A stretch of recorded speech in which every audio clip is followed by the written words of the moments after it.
Okay, just a real quick video. This is a Fast Set 20 Lite. You get this stuff at Home Depot, and it's basically a drywall type patch, but it sticks pretty good to wood as long as you don't put too thick a coat on it first. This piece here is probably a couple weeks old, but I mean, you really gotta, well, you get the idea. The stuff it dries really hard.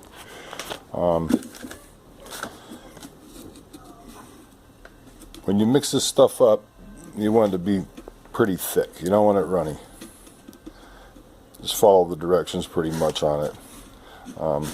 Like the thing says, 20 minutes, so you have about 20 minutes of mixing time approximately, and then maybe another 25 minutes I think it says it'll set up. But don't put any more than a 1/4 inch thick on your first coat. In fact, if you got one of these, this is a good thing to use for your first coat, and just leave the marked lines in it when you do it. And the reason you want to usually use more than one coat is if you're going to be doing like these kind of brickwork like this, or like this here. Get a better shot. Anyhow, this is going to be the opening for a train tunnel, and this is all trial and error. I'm not sure all of this is going to work or not, but I'm going to give it a go anyway. So anyhow, so put your first coat on kind of thin. You know, like I say, use one of these thrifty trowel spreaders or whatever. And after a while, you can put the next coat on. Probably within an hour, you can put another coat on. And building up the coats helps you to get these grooves and everything that you want in your brickwork. All these mortar lines. Like I said, the other thing you want to make sure of, the wood's kind of clean. If you have to, hit it with some really coarse sandpaper just to roughen it up. If the wood's really dirty or it's got any oil on it, this stuff won't stick. But if you've got a nice clean piece of wood, it's got a little roughed up a little bit, it seems to help it. And as you can see, I did that on this thing here.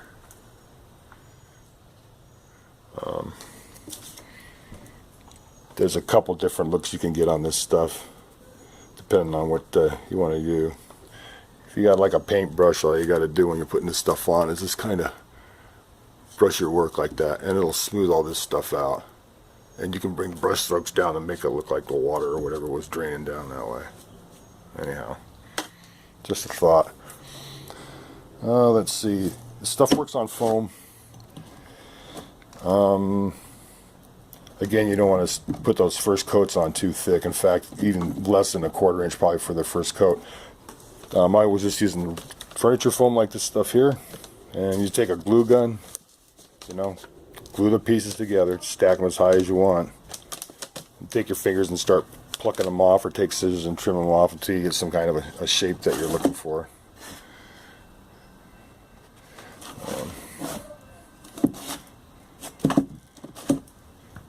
This one here, like I say, is made out of the same furniture type foam. And it will crack if it's not thick enough. So I had a spot here that was kind of thin, and because of the sponginess of it, it cracked. So I just put another 1/8 of an inch on it, and it's hardened up really good now. One thing to note is that first coat that you put on, a lot of it's going to soak into that foam, that water. So the water especially is going to soak into the foam. So keep that in mind. It might take a day or two for it to dry. It just depends on how much water's in your mix. The other thing is, if you want this thing to sit at relatively a right angle, you're probably going to want to make some sort of a cardboard setup. You can't see it, but there's cardboard on the bottom. There was cardboard on the bottom of this. I just laid cardboard on the bottom and then stacked these on top, just so I could pull it back up off of the work table.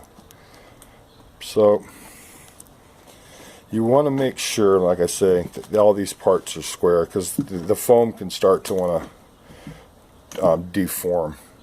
As this stuff starts to dry on it, it's going to try and twist it and pull it in different directions, so your flat side might not be so flat. So if you can make something at a 90-degree angle, you know, just set it up against a piece of board that you know is at a 90, if that's what you're looking for. That's just something to keep an eye on. Okay, so as far as the grout lines, you could use a trowel. If you want them wider, you could probably use the end of a paintbrush. Or you could even use if you have a good spot on the spreader, you know, you can just do it like that. And whatever kind of bond you want, running bond or whatever.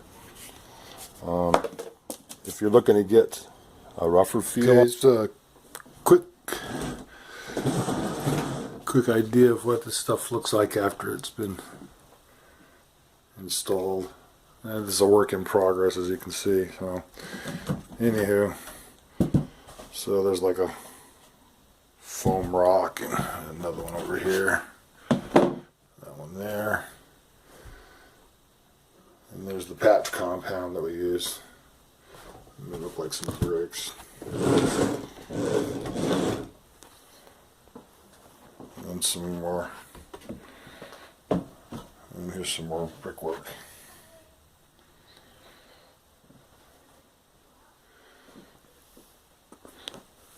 So, yeah, as you can see, it's a work in progress, but so far this stuff seems to be working okay. So, eventually we'll get around to painting it and hopefully get a video up of that. Or staining it, or whatever you want to call it. So, hope this helps you guys out.